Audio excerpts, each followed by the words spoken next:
daw nila ng mga bakasyon. Ito yung first namin na family na Holy Week. Kasi actually birthday niya. Yeah, so actually this is a birthday treat for him. Relax lang. Right from work. Mahigpit naman ang inspeksyon ay pinatutupad sa pantalan kung saan ipinagbabawal ang pagdala ng matatalim na bagay, baril, at pati lighter. May PNP po tayong naka-duty, may Coast Guard, may PDEA rin po tayo. Meron po tayong mga ano kung magkakaroon po ng problema, may nurse station. Walang aircon? Tinik na tinik ang araw, ngunit hindi ito hinda ng mga turista. Sa tulog kami sa Vitas, Uy, pa electric kanina pa, ano? Lumas na kasi, di ba? Hindi doon araw. Hindi, naka-electric pa. Yung mga crystal. Ano yun? Yes. Yeah. For photo ko. Patok din sa marami ang fire saying. Ang Municipal Incident Management Team na kinabibilangan ng Municipal Disaster Risk Reduction Uy, Management mga Office, sarap ka. Municipal Tourism, Pulisya, at iba pang ahensya. Nag-iikot na rin sa mga establishmento. Ilan lang sa mga tinututukan ay ang kalinisan sa paligid. Ipinagbabawal Ika, ang mama. paggarilyo at pag-inom ng alak sa beach area. Idineploy na with 200 na police personnel.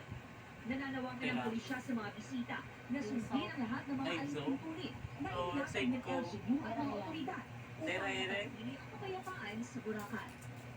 Mula sa GMA Regional TV, Western Visayas GMA Integrated News, ay Nick Cadreso, nakatutok 24 oras.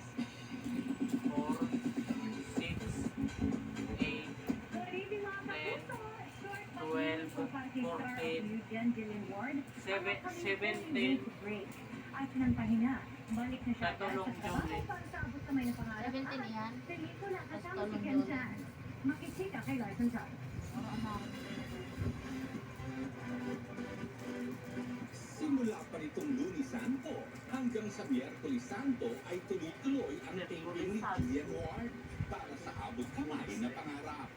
Pero pagdating ng Webes Santo, magsisimula na ang maikling Holy Week break ng actress. Stay at home po muna dahil nga po sobrang busy ko po for almost 2 years na po ako nagtitaping dire-diretso. Ngayon naman po gusto ko lang na may quality time po with my family. Basta makapag-church po kami na magkakasama.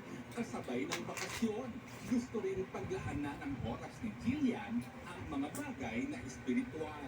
Life is more than yung work ko. Andyan yung family, andyan si God. So, giving time din po talaga kay God. Kahit busy pa po. Pagkatapos naman ng Pasko ng Pagkabuhay, ay balik taping na agad si Jill. Lalo't tumitindi ang eksena ng kanilang serye. Maghihiganti pa po yung nanay ko para po kay Annalyn at para sa sarili niya.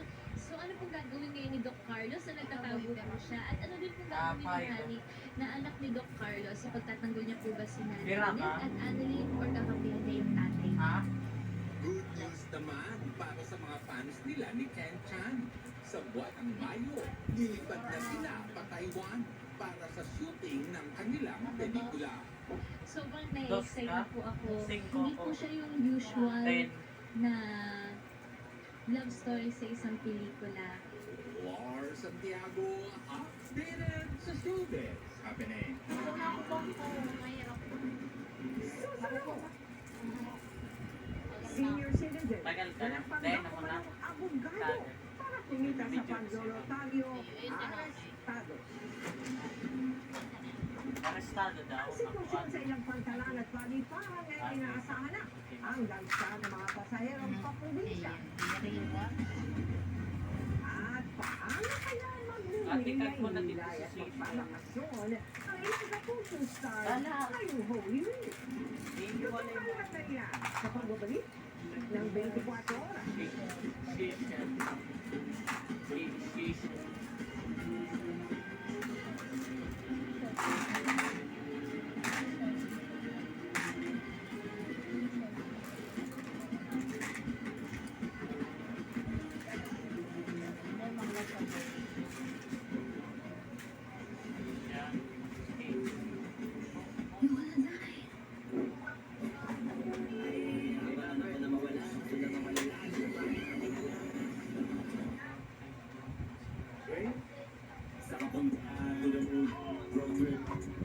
Excited mo to color today? Seasonal na buhok tomorrow? Not me! I've switched. Galing nga magkatulog Anti ko. Supplement Conditioner with provitamin and collagen helps repair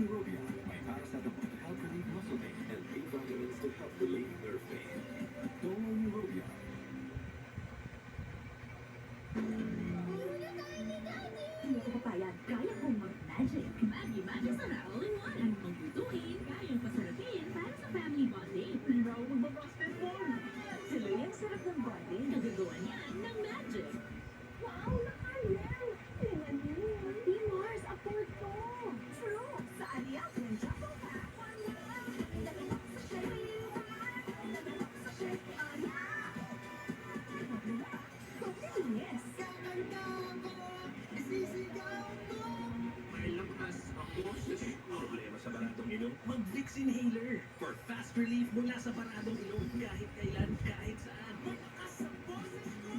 Vicks Inhaler. Wala rin natutulog. Pero na,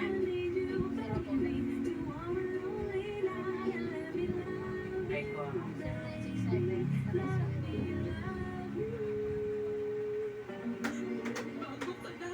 096.